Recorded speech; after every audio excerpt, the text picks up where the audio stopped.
कधी ध्यानात ठेवायचं, भावाची पोरगी करायची सहसा टाळावाच.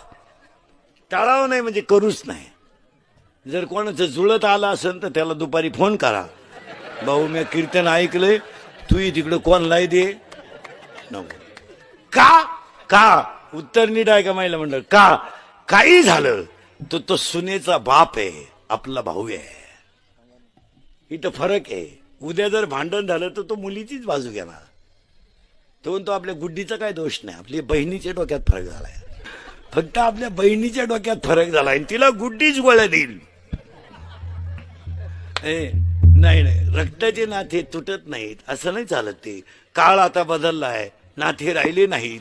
आत्ताची माणसं प्रेम करत नाहीत, आता माणसं पैशावर प्रेम करतात, नाथ्यावर प्रेम नाहीये. यातल्या 20 महिला अशा निघतील, आत्ता माया पुढे बसेल. आत्ता यातल्या 20 महिला अशा आहेत, आज आत्ता माया पुढे बसेल. तुम्ही तुमच्या सख्या भावाशी बोलत नाहीत, याच्यात 20 येत अशा. कबूल व्हा, मला नाव सांगायला लावू नका.